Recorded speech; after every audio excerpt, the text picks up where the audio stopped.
What's up, fellas? I hope today is going well for everybody, and I hope that it's going even better now that you're here on the Brickwave channel. Today, I wanted to make a video about LEGO Star Wars, so I'm going to count down my top 10 biggest regrets with the theme. These are mostly going to be sets that I missed out on, but there is one different example on the list. For context, I've had a really weird relationship with this theme. I first got into Star Wars in early 2016 when my parents showed me the original trilogy and then took me to see The Force Awakens in theaters. I, of course, also watched the prequels and fell in love with the Clone Wars that year too, but for some reason, I randomly fell out of love with Star Wars later in 2017. I didn't really have a reason for being less interested.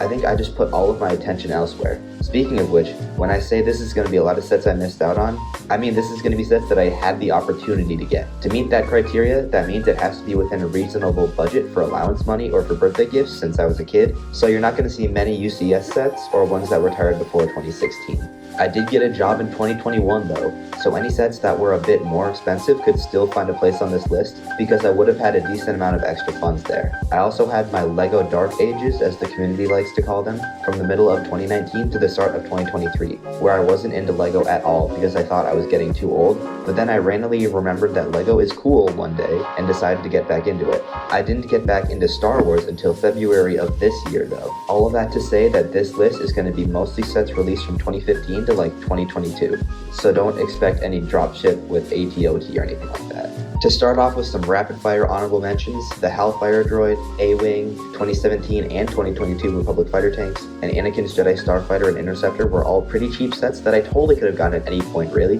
but now they're just way too expensive on the aftermarket. I also wish I had gotten the Homing Spider Droid and Droid Gunship that were available when I was aware of them, but of course I had to skip out just like the AT-AP Walker, another missed out Kashyyyk set. I also definitely wish I had asked for some larger sets for gifts instead of what I really did, which you'll see in a moment, particularly the Rebels A-Wing vs TIE Advanced, Starfighter with Hyperdrive, and 2015 Sith Infiltrator because I don't love the build of the new one.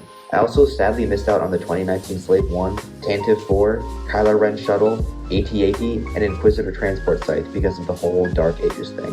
Lastly, if I had to have an 11th place spot, it would definitely go to the 2018 X-Wing because it's awesome and I definitely was still into LEGO at the time, just not Star Wars. But it doesn't make the real list because I have Poe Dameron's X-Wing and the 2023 UCS version. At number 10, I kind of have something that'll give even more context to the rest of this list, and that's the fact that I was buying or asking for buildable figures and LEGO Dimensions packs instead of normal sets. I know, I was crazy, but don't worry, I already offloaded my buildable figures at my local Bricks and Minifigs, so I got the toxins out of the house. But yeah, with all the money I spent, or that my parents spent on buildable figures and Dimensions packs, I probably could have gotten at least half of this list, plus a lot of other sets around that time that I wanted. This had a lot to do with my impatience and inability to save up for big sets, because these things were never too expensive.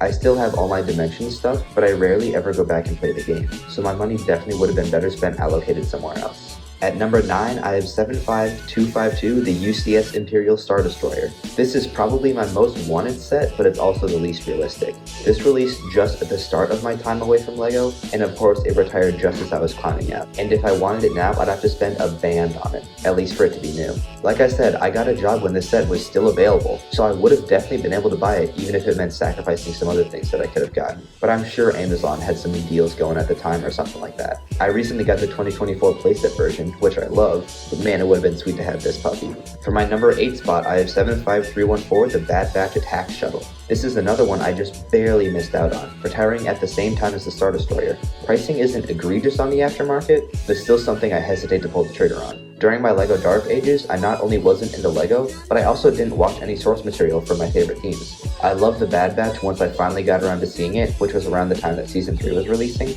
and I also really loved their Clone Wars arc. Side note, the Bad Batch has the best score out of any characters in the TV shows.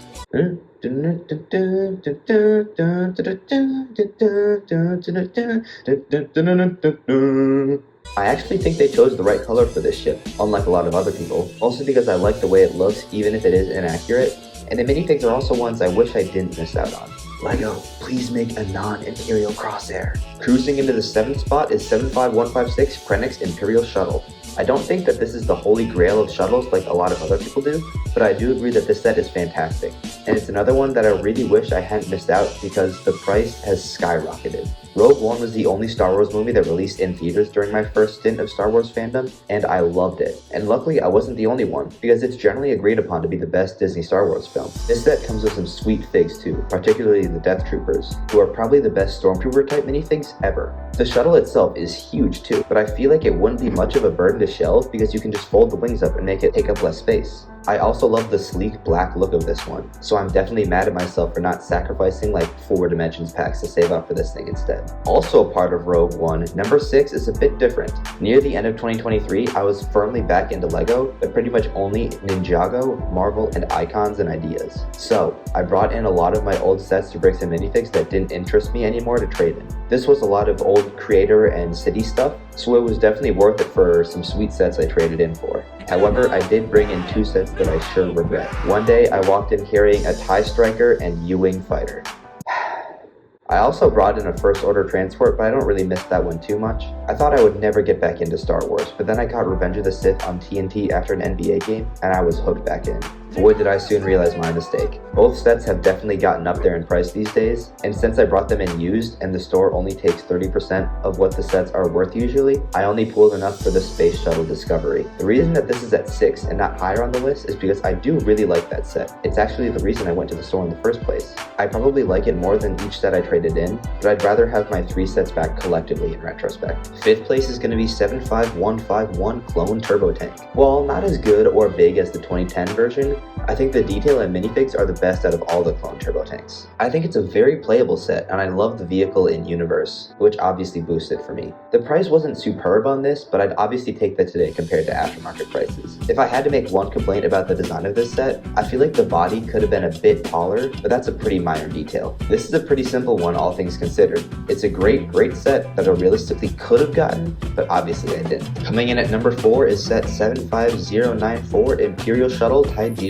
In my opinion, besides the UCS Imperial Shuttle, this is the best shuttle LEGO's ever released, even better than Krennic's shuttle. I love every part of this set, and the Leia minifig is something that we might not see again. If you've seen my top 10 most nostalgic sets video, when I got the Death Star Duel, I could have gotten that set or this set, and while I still love that set, I've definitely grown more fond of ships in general compared to scenes, which I think I liked better back then. I think the set was on sale at the time too. Like Krennic's shuttle, this set is impressively scaled but isn't a burden to display, and I think the landing gear is a great function on this set. My favorite part has to be the back exhausts though, which just look too good. The bronze medal today goes to set 75309, the UCS Republic Gunship. I know people like to hate on this set because of the minifigs, but I disagree. The minifig choices and comments made about them are controversial, but you can't really ask for much more in terms of the quality with the figs here. They're not outstanding by any means, but they don't turn me off from the set like it does for many. If I had been into LEGO at the time, I definitely could have afforded this beauty, because I had gotten my job at this point. The 2013 Gunship is my most wanted Star Wars set in general, not on this list because I never really had a great opportunity to get it, but this set would be such a sick display piece too. I think the build is perfect besides the studdy look on the back, and I love the cockpit area and cannons specifically. And this set is also super high because it retired when I was into LEGO, but before I got into Star Wars, which is so painful to think about it now. God, I was so close.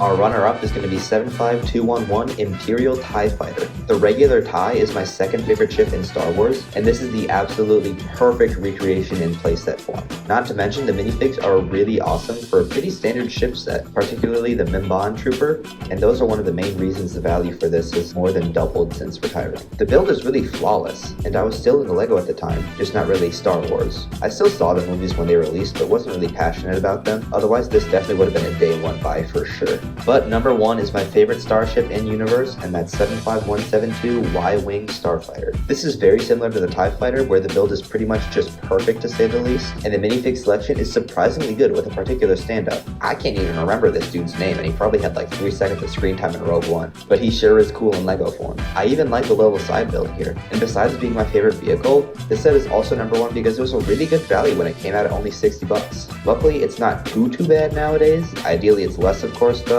and I really would have liked to take advantage back in 2017. I was still into LEGO Star Wars when this came out too, but I really don't know why I didn't pick this one up. And that's gonna do it, fellas. Thank you so much for joining me on this list, and make sure y'all are responsible now after you say goodbye to me. Bye-bye now.